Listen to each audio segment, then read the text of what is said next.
सूत्र वाटिका के एक सबसे पहले वीडियो में जिसमें हम लोग हिंदी ग्रामर पढ़ेंगे, क्योंकि मैं एक हिंदी साहित्य का विद्यार्थी हूँ, इसीलिए मैं सबसे पहले अपनी कक्षा हिंदी ग्रामर से ही स्टार्ट करने जा रहा हूँ। इस ग्रामर के वीडियो में मैं आपको पीपीटी या स्लाइड से नहीं पढ़ाऊँगा, मैं आपको नोट्स, हैंड रिटेन नोट्स जो मैंने खुद बनाए थे उससे पढ़ाऊँगा और मैं समझाने का प्रयास करूँगा। आप लोग क्या करेंगे, आप लोगों को करना है कि इसको सिर्फ अपने से लिख के और याद करना है और मैं समझाने का पूरा प्रयत्न करूँगा।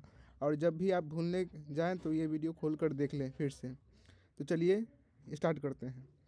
देखिए, मैं सीधे ले चलता हूँ आपको हैंड रिटेन के पीडीएफ स्लाइड पे।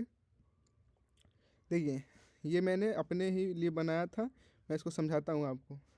हिंदी व्याकरण का सबसे बेसिक टॉपिक जीरो से स्टार्ट करने पर हमको पता चलता है। सबसे पहला शब्द आता है कि भाषा किसे कहते हैं, इसके कितने रूप हैं। तो भाषा वह माध्यम है। देखिए, मैं सिलेक्ट कर लेता हूँ यहाँ पे कलर। देखिए, भाषा क्या है, तो भाषा वह माध्यम है जिससे, रुक जाइए,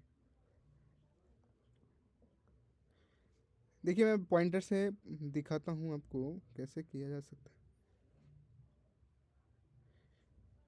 छोड़ देते हैं इसको, ऐसे समझते हैं।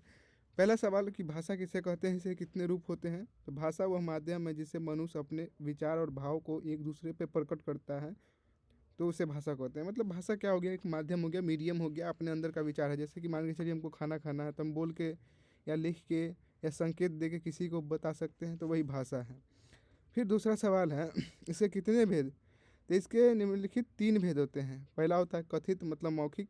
कथित या मौखिक एक ही, जैसे कि आप एक श्लोक या पद पढ़े होंगे, कथनी और करनी में बहुत अंतर है, तो वही कथनी मतलब बोल के बोलना, तो ठीक है।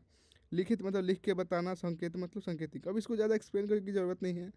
कथित मतलब मौखिक, मतलब जिससे आप अपने भाव को बोल के बताइएगा। लिखित मतलब लिख के बताइएगा। सांकेतिक मतलब संकेत का। अब ये प्रश्न उठता है कि अगर आपके पास मौखिक और लिखित था तो आप सांकेतिक का भाषा की यूज क्यों करेंगे। इसका इसका सीधा सा एक तो जो डिसिप्लिन, जिसको हम लोग जो क्या कहते हैं, जो लोग विकलांग है उनके लिए तो ठीक ही है, पर आदमी के लिए भी ठीक है। जैसे कि कोई अगर व्यक्ति, जिसे आपने देखा होगा कि ट्रैफिक पुलिस वाले को, तो वह सांकेतिक भाषा का यूज करता है ना। तो कहीं कहीं हम लोग भी, कॉमन आदमी भी सांकेतिक भाषा का यूज करते हैं, ठीक है। अब आगे बढ़ते हैं तो हम, मेन मुद्दा है हमारा व्याकरण सीखना। तो व्याकरण क्या है, इसके कितने प्रकार हैं। तो जिससे भाषा का ज्ञान हो उसे व्याकरण कहते हैं। अभी भाषा हम क्या पढ़े हैं, भाषा हम पढ़े हैं कि माध्यम है जिससे मनुष्य अपने भाव को, विचार को एक दूसरे पर प्रकट करता है। व्याकरण क्या कर रहा है, जिससे भाषा का ज्ञान हो। मतलब जैसे कि आप हिंदी क्या है, एक भाषा है, इंग्लिश क्या है, एक भाषा है, संस्कृत क्या है, भाषा है।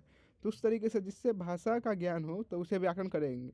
मतलब अगर आपको व्याकरण सिखाएगा कि अगर हिंदी है या इंग्लिश है तो आपको शुद्ध शुद्ध बोलना, लिखना और पढ़ना सिखा देगा, तो वही व्याकरण कहलाएगा।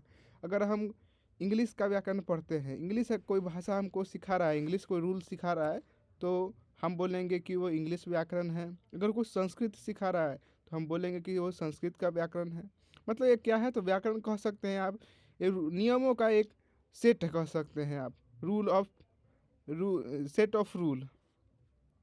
इसके कितने भेद, तो हिंदी में इसके 5 भेद होते हैं।